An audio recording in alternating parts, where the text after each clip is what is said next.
কি গো, কষ্ট পেয়েছো আমার কথায়? থাক, কষ্ট পেতে হবে না। বলেছি রান্না করে দিব, রান্না করেই দিব আজকে। আর এটা খাওয়ার পর দেখবে তোমার মনটাও ভালো হয়ে যাবে। কোনো একটা কারণে আমাদের মধ্যে একটু কথা কাটাকাটি হয়েছিল, আর সেটা নিয়েই একটু মনটা খারাপ হয়েছিল আমার তিনি মশাইয়ের। আর এই সবজিটা পাওয়ার পরে এত মজা করে খেয়ে নিয়েছে, মুহূর্তের মধ্যেই না মন ভালো হয়ে গেছে। যে কারো অভিমান ভাঙানোর জন্য ভালো একটা রান্নাই যথেষ্ট। ঠিক ওরকমই একটা রান্না আজকে করেছিলাম দুপুরে। এত মজার হয়েছে এই সবজিটা এভাবে রান্না করাতে। গরম ভাতের প্লেটে জাস্ট এটা পড়লেই না ভাত কখন শেষ হয়ে যাবে টেরই পাওয়া যাবে না। এত মজার একটা সবজি রান্নার জন্য প্রথমেই দরকার ঢেঁড়স, সাথে নিয়েছি আলু।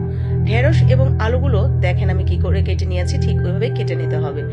এরপরে বড় সাইজের একটা পেঁয়াজ নিয়েছি। পেঁয়াজটাও এই যে এইভাবে আমি একটু বড় বড় করে টুকরো করে নিয়েছি।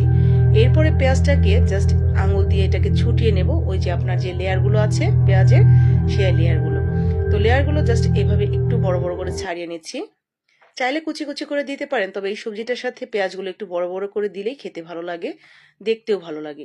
ওই যে কথায় আছে না, আগে দর্শনধারী পরে গুণ বিচারী। দেখতে যেই খাবারটা সুন্দর লাগে, আমাদের মন কিন্তু প্রথমেই সেই দিকে চলে যায়। তো কাটাকাটি শেষ, চলেন এখন রান্নায় চলে যাই সরাসরি। তেল দিয়ে দিয়েছি কড়াইতে, এই গরম তেলের মধ্যে ছেড়ে দিলাম প্রথমেই আলুগুলো। আলুগুলো দিয়ে খুব সুন্দর করে ভেজে নিব, যাতে আলুগুলো একদম 99% সিদ্ধ হয়ে যায়। একেবারে পুরোপুরি দেখেন এটা কিন্তু সিদ্ধ হয়ে গেছে, সুন্দর একটা কালারও চলে আসছে। আলুটা উঠিয়ে নিয়ে আমি ঢেঁড়সগুলো দিয়ে দিয়েছি, ঢেঁড়সগুলো তেলের উপরে ভেজে নেব খুব সুন্দর করে।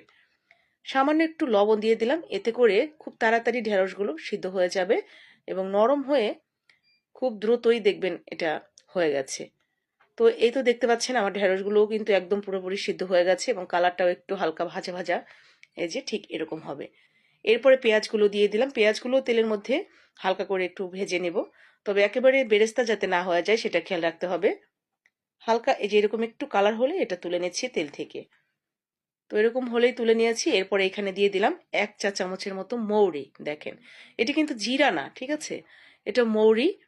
তো মৌরি যারা চিনেন তারা তো চিনেনি, মানে পুরাতন রাঁধুনি আছেন, হয়তো একদম নতুন রাঁধুনি যারা নতুন নতুন সবেমাত্র বিয়ে হয়েছে তাদের হয়তো চিনতে একটু কষ্ট হবে। তো মুদির দোকানে গিয়ে বললেই হবে মৌরি আছে কিনা। তো মৌরি খুব বেশি দাম না, 10 টাকা আনলে অনেকগুলো হয়। তো এরপরে এখানে রসুন দিয়ে দিয়েছি, মৌরিটা একটু ভাজা হয়ে গেছে পরে। রসুনগুলো কিন্তু আস্তই আছে। সাথে একটা টমেটো ছোট ছোট করে টুকরো করে দিয়েছি। একটু টমেটো সবকিছু একটু নাড়াচাড়া করে এরপরে আদা রসুন জিরা বাটা, হলুদের গুঁড়া, মরিচের গুঁড়া, ধনিয়ার গুঁড়া, স্বাদ অনুযায়ী লবণ দিয়ে মশলাটা তেলের উপর একটু নাড়াচাড়া করে দিয়ে দিলাম সামান্য একটু পানি। মশলাটা একটু কষানো হোক। খুব সুন্দর করে মশলাটা যখন কষানো হয়ে যাবে, একটু কাঁচামরিচ দিয়ে দিলাম ঝাল অনুসারে।